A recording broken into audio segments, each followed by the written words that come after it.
Hello mga Kamanwo Tribe, bago magsimula ang ating video meron po akong announcement. Available na po ang membership program sa ating channel. Kapag nag-avail po kayo nito at nag-comment kayo sa ating mga videos, makikitang highlighted ang inyong comment at may nakalagay na solid Kamanwo Tribe. Kasama po nito ang mga specialized emojis at badge na exclusively para sa ating mga members lang at for only 119 pesos a month para mas lalo nyo pong matutulungan at masusuportahan ang ating channel.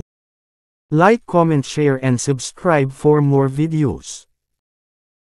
Ang Inferno Abyssal Falcon, na tila ganap ng natalo dulot ng matinding pagbagsak, ay biglang muling nakatayo. Ang bawat balahibo ay nanginginig sa matinding galit. Patuloy itong inaatake ni City Lord Wang Hao, na ang mga mata ay nakatitig ng buong pagkasuklam sa muling pagbangon ng halimaw. Ang Falcon ay malakas na sumisigaw, ang bawat hiyaw ay puno ng pait dulot ng mga sugat na natamo nito. Ngunit sa kabila ng malalalim na pinsala, kitang-kita ang mabilis na paghilom ng mga sugat ng Falcon, isang kapangyarihan ng regeneration na bumubulaga kay City Lord Wang Hao. Ang ganitong kakayahan ay labis na bihira at napakalakas sa gitna ng labanan, isang napakadaya na kakayahan na nagpapabago sa balanse ng kapangyarihan. Sa mga nasaksihan ni City Lord Wang Hao, labis-labis ang kanyang pagkagulat. Napaisip siya ng malalim, ang kanyang labi ay napakagat sa pagkabahala, habang ang tinig sa kanyang isipan ay nagsasabi, may kakayahan pala itong magpagaling. At agad niyang idinagdag sa kanyang sarili, ito ay masyadong masama. Ang kalaban na ito ay labis na mahirap labanan dahil sa ganitong bihirang kakayahan.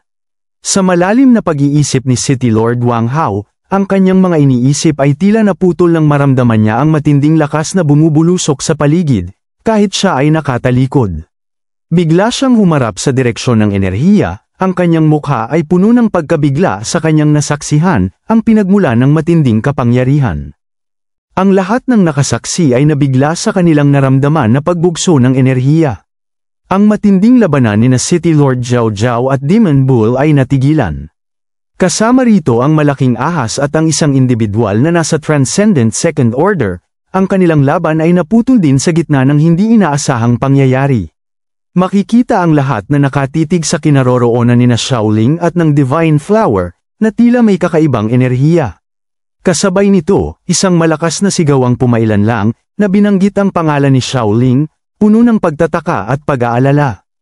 Habang si Xiaoling ay nakatayo, nagpapalabas ng matinding enerhiya, ang Divine Flower ay tila unti-unting nawawala. Sa sitwasyong ito, mukhang tinanggap na ng bulaklak ang alok na tulong ni Xiaoling.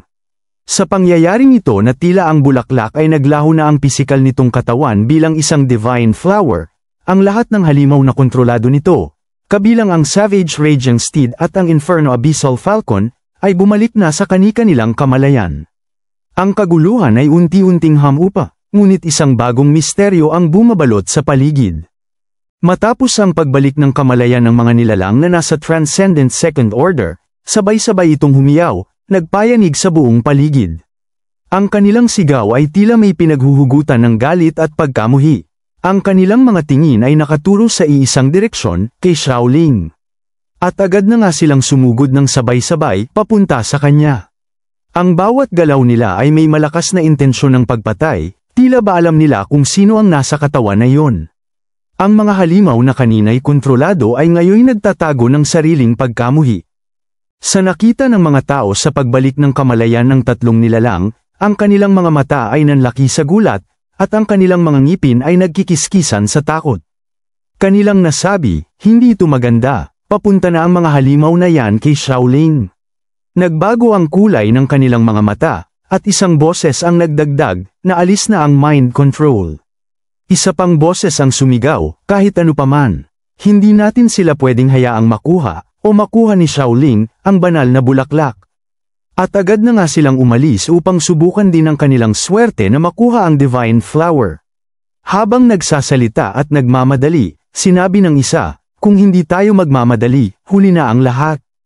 Ang pangalawa naman ay pinagmamadali ang kanyang kasamahan, na tila ba ang bawat segundo ay mahalaga.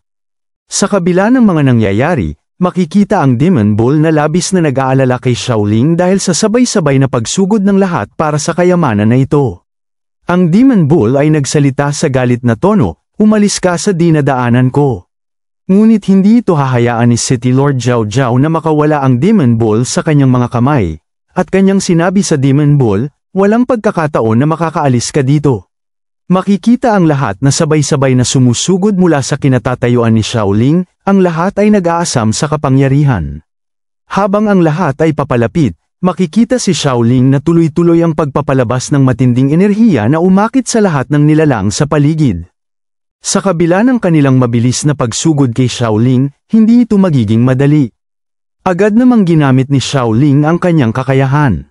Kanyang sinambit, Inferno, Butterfly. Sa kanyang paggamit nito, agad na sumulpot ang napakaraming apoy na naghugis paro-paro. Ang kakayahan na ito ay hindi pwedeng maliitin, kahit na ang kanyang senior sa una ay agad na talo ng mga galaw na ito.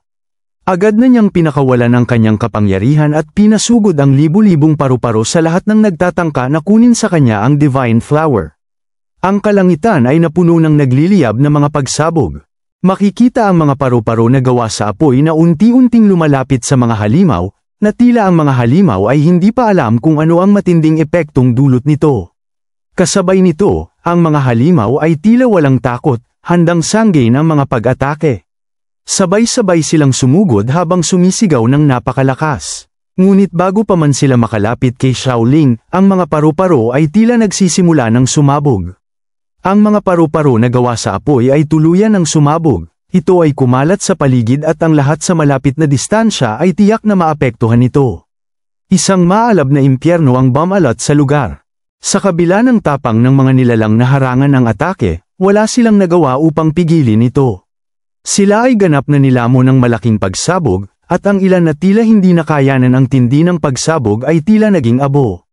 Pagkatapos ng pagsabog, makikita ang laki ng naidulot na pinsala, ang usok ay kumalat sa paligid na tila ba ang tubig ay kumukulo sa init. Sa gilid ng pagsabog, makikita ang isang lalaki na nakatingin, ang isa na hindi sumali sa padalos-dalos na pagsalakay kay Shaolin, batid niyang ang pagsugod ng walang plano ay magdudulot lang ng tiyak na kamatayan. Nagsalita ang lalaki sa gilid ng lawa, kanyang sinambit, isang grupo ng mga walang kapangyarihan, nagmamadaling mamatay. At kanyang idinagdag, ang mga pagsabog ng apoy ay pinapakulo ang lawa. Sa paghupa ng makapal na usok, makikita ang napakalaking ahas na nakabagsak na, dulot ng malakas na pagsabog. Si Shaolin ay nanatili pa rin sa kanyang posisyon, dinadama pa rin ang enerhiya na galing sa Divine Flower. Sa kabila ng pagsugod ng mga nilalang at pagsabog sa paligid, ito ay tila hindi alintana ni Shaolin. Makikita ang mukha ni Shaolin na tila ba ibang tao na ang mukha nito ay walang ekspresyon, at ang mga mata ay naging berde, isang senyales ng malalim na pagbabagong kitauhan. Ang ibang grupo ay patuloy na nakamasid sa mga nangyayari, nag-iisip ng mga hakbang at plano. Batid nilang ang pagsugod ng walang plano ay mabilis na kamatayan ang may dudulot. Nagsalita ang isang lalaki habang may pagtataka sa mga nangyari, tingnan ng mga mata ng prinsesa ng apoy. At tinanong ang kanyang kasamahan, kinokontrol siya, hindi ba? At kanyang idinagdag, baka dahil direkta niyang hinawakan ang banal na bulaklak. Sinabi naman ng isa pa sa kanyang likuran, ang kanyang tinig ay puno ng pag-aalala, ang sitwasyong ito ay labis na problema. Ngayon, hindi pa natin makukuha ang banal na bulaklak. At idinagdag pa ng lalaki na may pag-aalala, ngunit mayroon ding malalakas na kaaway sa paligid. Pagkatapos, ipinakita ng system ang bagong spiritual power ni Shaolin o ng Divine Flower na nakasanib sa kanyang katawan. Lumitaw ang nakasulat, kapangyarihang espiritual, 400,000. Makikita ang spiritual na katawan ni Shaolin, at isang tinig ang nagsabi, dapat masanay ka sa paggamit ng katawang ito. Habang ang Divine Flower ay makikita ang labis na pagkamangha sa bagong katawan na ginagamit, kanya na lamang nasabi, kaya kung mas lumakas pa. Isang bagong simula ng kapangyarihan. Makikita ang mukha ni Shaolin na labis na nabigla sa kanyang nasaksihan. Napatanong na lamang siya sa kanyang isipan habang nakatitig sa Divine Flower na ginagamit ang kanyang katawan. Sa hindi inaasahan at biglaang pagkakataon, ang Divine Flower ay mabilis na lumipad, iniwan si Shaolin na tulala sa tabi. Sa kanyang paglipad, makikita ang Divine Flower, ang reaksyon nito ay tila may galit habang sumisigaw ng napakalakas, gustong subukan ang bagong katawan at ang kanyang kapangyarihan. Sa isang iglap lang, mabilis siyang bumulusok sa kalupaan. Ang aura nito ay napakalakas, sa bawat paglapit nito sa lupa, mas lumakas ang pagyanig sa paligid. Makikita si City Lord Wang Hao na kahit nasa malayo ito mula sa kinaroroonan ng Divine Flower ay naabot pa rin ito ng napakalakas na bugso ng hangin, dulot ng malakas na unti-unting pagbulusok. Sa kanyang pagkagulat, kanya na lamang nabanggit, "Ha?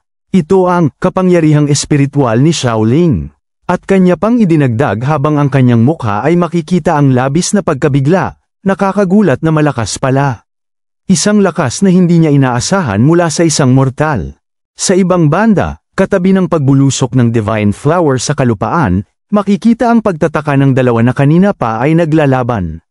Nagulat sila sa biglang pagbagsak ng napakalakas na enerhiya na bumalot sa paligid. Sa pagkagulat ni City Lord Zhao Zhao sa nangyari, kanya na lamang nasabi, "Matagal na naming alam na malakas siya. Pero hindi ko inaasahang ganito siya sobrang kalakas." Makikita ang Divine Flower na nagliliyab ang enerhiya, ang mukha nito ay madilim, walang ekspresyon, nakatayo sa ibabaw ng nilalang na agad namatay sa isang iglap sa kanyang pagbulusok. Kasabay nito, ipinakita ng system ang bagong spiritual power ng Divine Flower, kapangyarihang espiritual, 700,000. Ang kanina ay 400,000 ay biglang umakyat ng napakabilis, halos doble ng kanina nitong lakas. Isang nakakagimbal na pagtaas ng kapangyarihan. Makikita ang lalaki na naapektuhan sa labis na kapangyarihan na pinalabas ng Divine Flower. Kanya na lamang nasabi, "Kung ang mga halimaw lang ang kinokontrol, madali lang sana namin silang mapapatay." Kasabay nito, ipinakita ng system ang spiritual power ng lalaki, kapangyarihang espiritual, 320,000. Patuloy na nagsalita ang lalaki, "Pero ngayon, kung papatayin ko siya, tiyak na hindi ako palalagpasin ng federasyon." Sa kabilang banda, nag-usap naman ang dalawa. Sinabi ni Shaolin sa Divine Flower sa may pagbibiro, "Hindi ko inaasahang may ganyan kang gimmick." Sumagot naman ito ng Divine Flower nang wala pa ring reaksyon sa bawat salita nito, "Pansamantala ko lang pinalakas ang iyong katawan, at hindi magtatagal ay babalik na ito sa orihinal nitong estado." Nagpatuloy ang Divine Flower sa pagsasalita, ang kanyang tinig ay may bahid ng pag-aalala at seryoso, kahit may ilang aura na nakatago, ramdam ko pa rin. Napakaraming makapangyarihang individual dito, lahat sila ay naghahanap ng pagkakataon.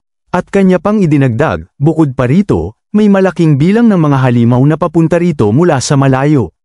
At magiging mahirap umalis dito sa katawan lang na ito. At sa huli, kanyang ibinahagi ang isang matinding suliranin, "Kahit umalis ako rito, hindi ko alam kung saan pupunta." Sumagot naman si Shaolin sa mga sinabi ng Divine Flower, tila may ideya para sa kanya. Ang kanyang sinabi, "Pwede kang pumunta sa bundok ng Tianshan. Ang mga tao ay hindi nangangahas na pumasok doon, ang pagsubok na mabuhay doon ay labis na mahirap." Sa mga narinig ng Divine Flower, napatitig na lang siya ng seryoso kay Shaolin, na tila ba ay pinag-iisipan ang mga sinabi nito. At idinagdag pa ni Shaolin ang kanyang opinyon, o kung saan pang lugar. At sa huli, binanggit niya ang isa pang posibleng kanlungan, ang Misty Mountains. Isang lugar na puno ng misteryo at panganib, ngunit maaaring maging kaligtasan. Napatanong na lang ang Divine Flower sa kanyang mga narinig, ngunit ang labis na tumatak sa kanyang isipan ay ang Misty Mountains.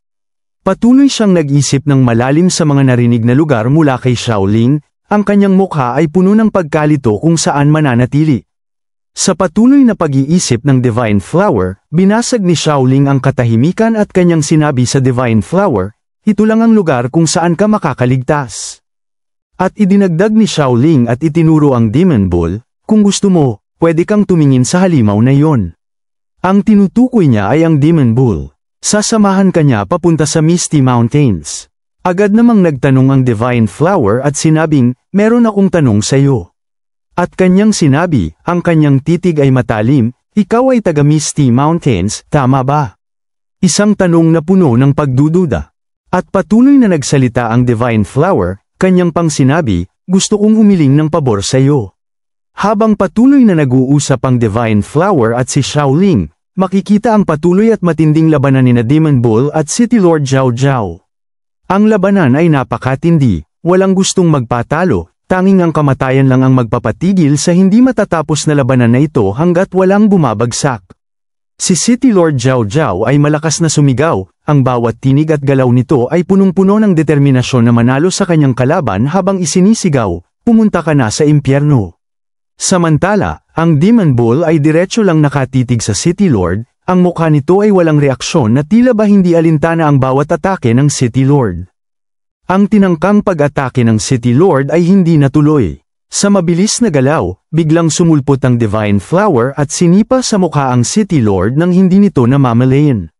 Pagkatapos, nagsalita si Shaoling na hindi pa alam ng Demon Bull na ito ay ang Divine Flower at inutusan ng Demon Bull, sinabing, bilisan mo, kunin mo ang banal na bulaklak, at umalis ka na rito. Ako na ang bahala dito, dagdag niya, pipigilan ko sila. Sa kabila nito, makikita ang City Lord na tumalsik ng malayo sa tinanggap nitong pag-atake, isang simpleng galaw lang mula sa Divine Flower na gumamit ng katawan ni Shaoling. Agad namang sumagot ang Demon Bull, kahit sa kabila ng pag-aalinlangan nito sa mga sinabi ng Divine Flower sa katawan ni Shaoling, Sige na. Ang titig ng Divine Flower ay malalim at walang reaksyon, at walang takot sa mga individual na kanyang nararamdaman habang nakikipaglaban. Ang tubig ay biglang umangat, nagporma na parang buhawi. Ito ay malayo sa kakayahan ng tunay na Shaoling, mas tamang banggitin na kabaligtaran ito ng apoy, handang umatake sa kalaban sa anumang sandali. Makikita ang tatlong individual sa itaas na maigting na nakatitig sa Divine Flower. Sa kanilang pagkabigla, isang tao ang nagsalita, ang lawa, ay bumubuo ng epo-epo. Kasabay ng tubig na umaangat sa himpapawid, agad din ginamit ng Divine Flower ang kakayahan ni Shaoling para painitin ang tubig. Ang tubig ay agad na kumulo, gumawa ng napakalaking usok na kumalat sa paligid. Lahat ng nasa paligid ng lawa ay napag na lang sa pagbugso ng hangin na may kasamang usok. Katabi nito ang Demon Bull, at agad namang sinabi ng Divine Flower sa katawan ni Shaoling, bilisan mo at magmadali na umalis. Ang ginawa ng Divine Flower ay ang kanilang nabuo na estratehiya upang makatakas sila sa sitwasyon na ito. Sa kabila ng pagkalat ng usok, ang enerhiya ng Divine Flower ay hindi may tatago. Agad namang naramdaman ng mga kanina pa nag-aabang na makakuha ng tamang pagkakataon para agawin ng Divine Flower sa may hawak nito. Agad namang sinabi ng isa, ang espiritual na enerhiya ng banal na bulaklak na iyon ay gumagalaw. Hindi na tayo pwedeng maghintay pa, Thera na. Makikita ang lalaki na tila nahihirapan sa mga nangyari, ngunit ang kanyang determinasyon na makuha ang inaasam na kayamanan ay hindi masisira, at kanyang sinabi kahit na nahihirapan akong makarating dito, at hindi kita hahayaang tumakas lang ng ganito. Mula sa ilalim ng napakakapal na usok, isang napakalakas na pag-atake ng enerhiya ang lumabas papunta sa lalaki na nakasalakot. Ang pag-atake na ito ay nagmula sa Divine Flower, at sinabing, hey, at hindi niya hahayaan na hadlangan ang kanilang plano. Sa pag-atake ng Divine Flower, agad na bumagsak ang lalaki na nakasalakot na na lang ito sa pagtama sa kanya ng atake. At patuloy na umuubo, labis nitong dinamdam ang sakit ng pagtama sa kanya. Habang makikita lang ang Divine Flower na hindi alintana ang lahat, nakatitig lang sa dalawa ng walang halong reaksyon. At sinabi naman ni City Lord Zhao Zhao sa isang lalaki habang naiinis sa mga pangyayari ng nagaganap, ikaw na baboy ka, sinusundan mo ako hanggang dito. Habang ang lalaki ay sumagot naman sa mga sinabi ng City Lord, kanyang nasambit habang patuloy pa ring nahihirapan, hindi ito ang oras para tuyain ako. At kanya pang sinundan ng, ano sa tingin mo, Zhao Zhao? May tiwala ka ba na kaya mong talunin siya? Sinagot naman agad ito ni City Lord Zhao Zhao, mahirap sabihin.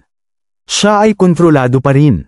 Sinabi naman ng Divine Flower, na mukhang ang kanyang katawan ay umalis na, ang banal na bulaklak, ay gumalaw na, tila umalis na ang Bull Demon at ang iba pa. Sinabi naman ng Divine Flower kay Shaoling, na tila nag-uusap sila sa kanilang isipan, ibabalik ko sa iyo ang katawan mo, ipagpatuloy mo ang pagpapanggap na kontrolado ka, at gumawa ng kaguluhan tulungan mo akong tumakas, nakuha mo. At tuluyan na ngang nakabalik si Shaoling sa kanyang katawan habang ang Divine Flower ay kasama na ng Demon Bull. Ngunit ang kanilang plano ay magpapatuloy pa rin ang pagpapanggap na nasaniban siya. Sinabi ni Shaoling, sa oras na ito, na ipinapahiwatig na si Shaoling naman ang magpapasiklab sa panandaliang bagong lakas na nakuha. Makikita ang Demon Bull na mabilis na tumatakbo habang nagaganap ang panggulo ni Shaoling para bigyan ng daan ang Demon Bull at ang Divine Flower upang makatakas at makabalik sa Misty Mountains. Sa kabila nito, ang Inferno Falcon ay tila hindi naapektuhan ng ganitong estratehiya. Agad itong lumipad sa himpapawid para makaalis sa makapal na usok. Sa paglipad, kanyang nakita ang City Lord Wang Hao. Ang kanina ay mortal na magkalaban ay nagtitigan, naghihintay ng unang gagalaw. Sa nakita ni City Lord Wang Hao sa muling pagbalik ng Inferno Falcon, kanya na lang nasabi na, "Damn, imposibleng patayin ang ibong ito."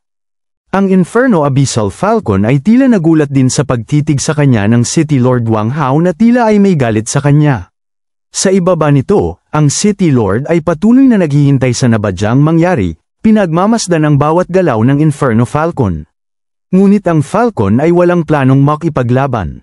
Ang kanyang pagiging marahas sa nakaraang sandali ay dulot lang ng pagkontrol sa kanya, ngayon ay bumalik na ang kanyang kamalayan.